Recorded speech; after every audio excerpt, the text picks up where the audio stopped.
Eu sempre quis falar desse livro e por uma lista de senões eu nunca consegui, como se eu não fosse suficiente para ela, para essa história. Foi o primeiro livro que eu li na minha vida para um trabalho de escola e foi o livro responsável pela minha paixão pela literatura.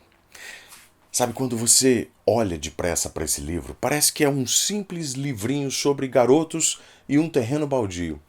Mas página depois de página, nós descobrimos que esse pequeno pedaço de terra, o Grund, é muito mais do que só um cenário. É um símbolo daquilo que todos nós, absolutamente todos nós, perdemos quando nós crescemos.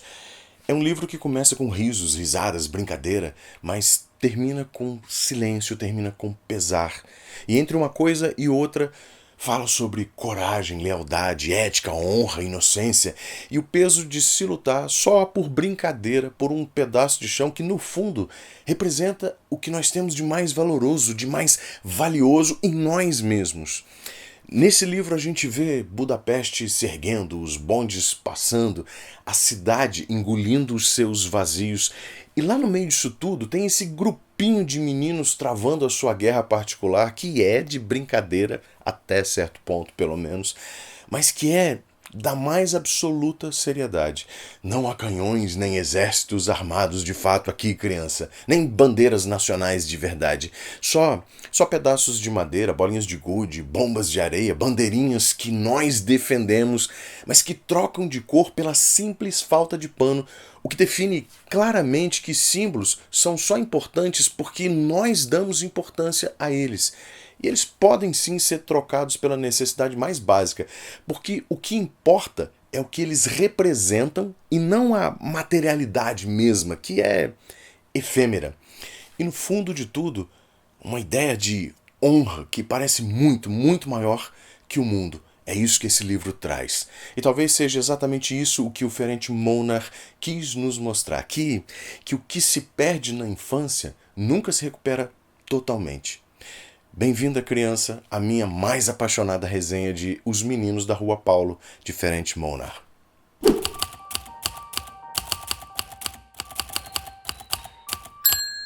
A história se passa em 1889, quando a Hungria vivia um tempo de transformações bem profundas. Depois do compromisso de 1867, que foi um acordo dentro do Império Austro-Húngaro que dava à Hungria autonomia nos seus assuntos internos, manutenção das instituições, parlamento próprio, mas que também mantinha o país unido à Áustria por um só imperador, um só exército, uma só política externa.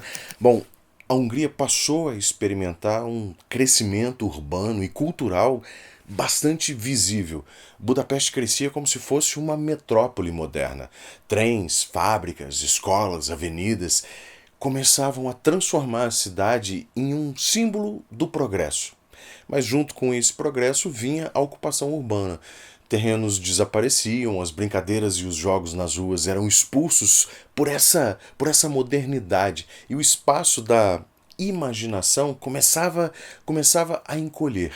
É nesse contexto, nesse cenário, que se encaixa o Grund, que é o terreno baldio em que os meninos que brincam ali na Rua Paulo, nesse terreno, se reúnem no tempo livre.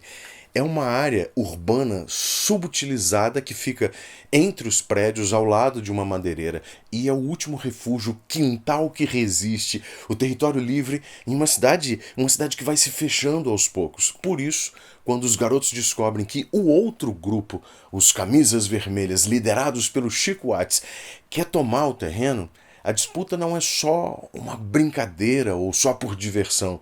É um embate por pertencimento, é um embate por dignidade, por defender o seu espaço. O Ferenc Molnar fez com muita delicadeza e muita força também transformar a topografia real de Budapeste em um mapa emocional. Cada rua, cada muro, cada lasca de madeira carrega o peso de um mundo em transformação e as dores e os medos que essa transformação acarreta. O ambiente escolar em Os Meninos da Rua Paulo reflete a rigidez da educação húngara lá no final do século XIX. Era um tempo de patriotismo intenso, embora velado, de civismo ensinado à força, de meninos que aprendiam desde cedo que disciplina é sinônimo de caráter. Nesse contexto, o professor Hatz, que é uma figura emblemática e um dos poucos adultos com um papel maior, fundamental, ainda que periférico na história, encarna essa autoridade. É ele quem proíbe os alunos de formarem sociedades secretas como a Sociedade do Betume, que é essa espécie de clube que os meninos da Rua Paulo fundam e encaram com a seriedade de adultos, tentando emular o mundo ao redor deles. Mas vê só, criança, que a intenção do professor não é proibir por proibir o clube, a associação, ou por mera maldade, mas por dever. No mundo adulto daquele momento, organizações autônomas eram vistas como risco, resquício dos tempos revolucionários lá de 1848, quando os jovens tinham sonhado demais, quando a Hungria tentou se emancipar do domínio dos Habsburgos e da dominação austríaca. E é curioso perceber que, ao mesmo tempo em que a escola tenta proibir, coibir a liberdade, ela inspira também. Os meninos impedidos de se organizar dentro das salas, nas escolas, eles criam seu próprio mundo fora delas. O Grund vira o que a escola não consegue ser: o espaço de aprendizado coletivo, de valores, de hierarquia espontânea. No fundo, o Monar parece cochichar aqui no nosso ouvido que a verdadeira educação acontece ali, entre um grito e uma brincadeira, entre a desobediência e o sonho também. E o que os adultos tentam conter é paradoxalmente aquilo que eles mais ensinam, pelo exemplo até, e não pelo dogma. Ferenc Molnar nasceu, na verdade, Ferenc Neumann, em 1878, em uma família judia de Budapeste. Como muitos judeus daquela época, ele viveu o dilema da assimilação. Pertencia a uma cultura que o recebia com reservas. Em 1896, muito jovem ainda, ele magiarizou o nome de Neumann para Molnar, palavra que significa moleiro em húngaro.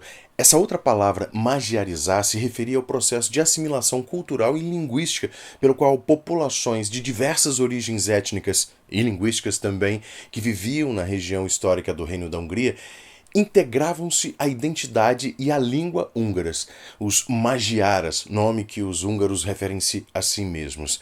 Bom, essa troca no nome foi uma forma do Molnar de se integrar ao espírito nacional, um gesto comum na Hungria naquele fim de ciclo. Ele se tornou jornalista e dramaturgo considerado brilhante. Ele conquistou o sucesso bem cedo nos palcos, com peças cheias de humor, mas de tragédia também. Mas foi com Os Meninos da Rua Paulo, em 1907, que a sua fama se tornaria imortal. Décadas depois, a história se repetiria em outra escala. Quando o nazismo chegou na Hungria, o Molnar precisou fugir novamente. Dessa vez não de uma identidade literária, mas da própria morte. Em 1940, ele partiu para os Estados Unidos, levando na bagagem aquele mesmo sentimento que permeia o livro todo, o de alguém que perde o território, mas tenta preservar a dignidade. Ele viveu os últimos anos dele em Nova York, isolado, cheio de saudade, até morrer em 1952.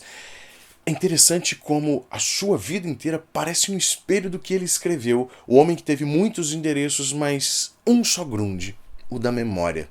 Mas se o Molnar deu voz aos meninos da Rua Paulo, foi o Paulo Ronay quem fez os garotos falarem português. Judeu húngaro como autor, o Paulo Ronay foi o tradutor da primeira edição em português no Brasil, e ele também fugiu da guerra e encontrou aqui no Brasil, a sua nova pátria. Em 1952, ele traduziu Os Meninos da Rua Paulo para Saraiva, com revisão de ninguém menos do que Aurélio Buarque de Holanda. Não é uma tradução só literária, criança, é um ato de afeto. O Ronay, ele compreendia o livro, como poucos poderiam. Ele viu ali naquela história a própria experiência de exílio, de deslocamento, de pertencimento também. Foi ele quem fixou os nomes que hoje nos são tão familiares: o João Boca, o Chico Atz, o Gereb, o Ernesto Nemetschek. E ele escreveu um prefácio que, por si só, se tornou uma joia da crítica literária. Nesse prefácio, ele conta inclusive o curioso episódio de um homem que, anos depois, se passou pelo Nemetschek verdadeiro, já adulto. Um impostor que, lá na Hungria, ele falsificou o carimbo da Sociedade do Betume e foi celebrado por fãs do livro e do Monar. E acabou desmascarado, claro. Essa anedota ilustra o poder do livro, uma ficção tão viva que passou a gerar mitos, como se o mundo do Monar tivesse realmente existido ipsiliteris, a história como está no livro, com seus mesmos personagens e a mesma situação. E talvez, bom, eu sempre quis que essa história fosse realmente verdadeira. Vai saber, né? A trama de Os Meninos da Rua Paulo é muito simples e por isso mesmo grandiosíssima ao mesmo tempo. De um lado ficam os Meninos da Rua Paulo, liderados pelo João Boca, organizados como se fossem um pequeno exército. Do outro lado estão os Camisas Vermelhas, liderados pelo Chico Watts, que planejam tomar o terreno. No meio disso tudo está o pequeno Nemetschek, o único soldado sem patente, o único soldado raso, franzino, mais corajoso, praticamente invisível. Quando a traição de um deles, um dos próprios Meninos da Rua Paulo, abala a confiança e põe em risco o grupo todo, põe em risco o Grunde, é o Nemetschek quem demonstra a verdadeira lealdade. Ele enfrenta perigos, ele vai tomando atitudes que demonstram e desmontam até a fantasia sem importância da Sociedade do Betume. Só que ele adoece nesse processo, mas ao mesmo tempo vai se tornando, aos poucos, o coração moral da história. O conflito, ele é descrito aqui no livro com esse ritmo cinematográfico. É mais do que uma brincadeira de meninos. É uma guerra simbólica, é uma encenação da vida adulta, com os seus códigos, com as suas hierarquias, com as suas lealdades. O Monar, dramaturgo que era, ele estrutura cada movimento como se a gente estivesse assistindo a uma peça. Existe tensão, humor, heroísmo, melancolia. No final, a batalha é vencida, mas a vitória tem gosto de derrota. O Grunde vai ser tomado, de qualquer forma. Não por outro grupo de meninos, mas pela modernidade, pela cidade em crescimento, sumindo com os espaços dos meninos. E o herói da história não vai voltar. E o leitor entende que crescer é sempre, de algum modo, perder, mas perder sem perder a dignidade, sem perder a lealdade. João Boca é o líder nato dos Meninos da Rua Paulo, seu general, seu presidente. Ele é firme, ele é justo, ele é idealista, ele encarna o arquétipo do comandante que não precisa gritar para ser obedecido. Ele é o símbolo da honra que permanece mesmo quando tudo mais desmorona. E do lado dele, ou melhor, talvez a sua sombra, fica o Ernesto Nemetschek, o oposto físico e hierárquico, mas equivalente moral. Esse menininho pequeno, sem voz nem patente, que enfrenta o medo, enfrenta o frio e prova que coragem não depende de tamanho.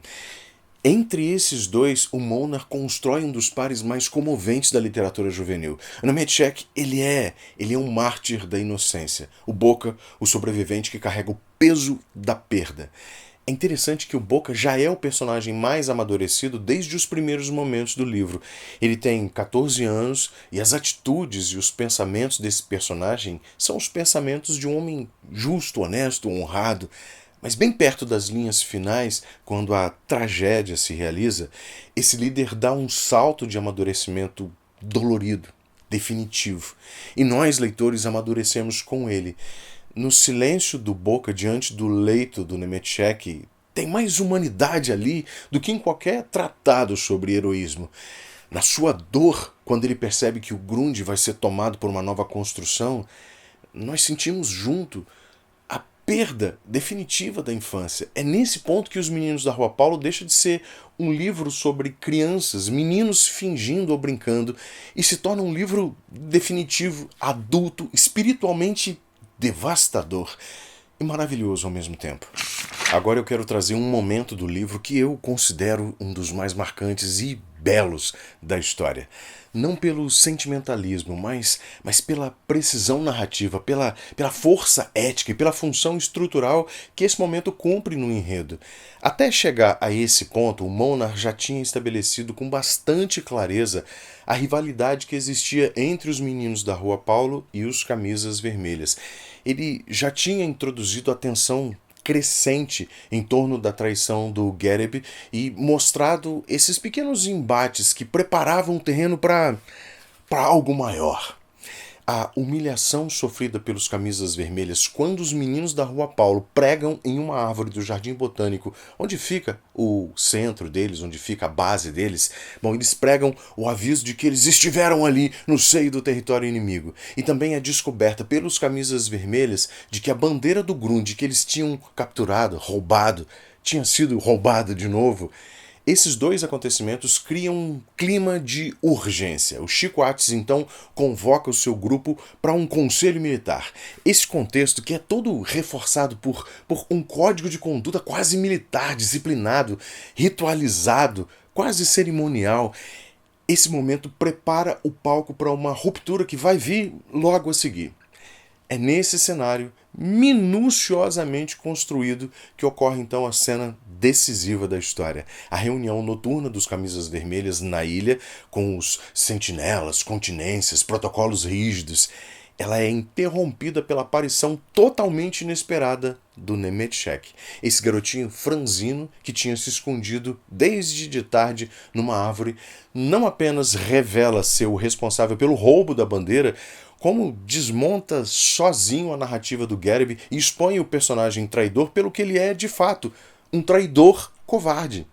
Isso diante do grupo adversário. O que se segue é uma sequência altamente significativa do ponto de vista dramático. O castigo do banho, que é aplicado pelos irmãos Pastor, o confronto moral entre o Nemetchek e o Gereb, e, finalmente, a extraordinária inversão hierárquica que ocorre quando Chico Ates, líder dos inimigos, o símbolo máximo da autoridade entre os Camisas Vermelhas, ordena que se preste continência ao pequeno invasor. Esse gesto, dentro da lógica militarizada da narrativa, equivale a reconhecer que o soldado raso possui um valor ético superior muito maior ao de qualquer outro ali presente. E é exatamente por isso que esse capítulo se torna o eixo moral e estrutural do romance. A continência prestada para o Nemetchek estabelece de forma muito explícita o código de valores que rege a leitura de todos os acontecimentos posteriores, inclusive o desfecho trágico do personagem e a descoberta final do João Boca de que o Grunge vai desaparecer, dando lugar a mais uma construção. Se o desfecho mostra o mundo adulto apagando o território simbólico dos meninos, a cena da ilha mostra esse território na sua forma mais pura. Um espaço onde honra, justiça, onde responsabilidade ainda podem existir. O coração de uma criança que entende todos esses valores como a única alternativa digna na vida. O que nos leva ao fim da história, que é um golpe silencioso, muito doloroso. Os meninos vencem a batalha, mas perdem o terreno. O Nemetchek tem o seu final terrível, absurdo, mas definitivamente fiel no seu contexto. O mundo adulto avança, é o triunfo vazio que marca o fim da infância. O Monarch, com a sua elegância devastadora, transforma o riso em melancolia, o jogo em rito de passagem. O leitor fecha o livro sentindo que cresceu junto com João Boca. Entende, como ele, que há vitórias que custam demais e que, no fundo, talvez a luta mais nobre seja a de tentar manter viva a chama da inocência, mesmo quando o terreno já não existe mais. Os Meninos da Rua Paulo é um tratado sobre pertencimento, sobre honra, um espelho de todas as pequenas guerras que nós travamos ao longo da nossa vida. O Ferenc Molnar, o menino que virou dramaturgo, construiu esse pequeno monumento à dignidade. Nós, leitores, nós somos convidados a voltar à nossa própria Rua Paulo, aquele lugar esquecido onde um dia nós acreditamos que coragem podia mudar o mundo.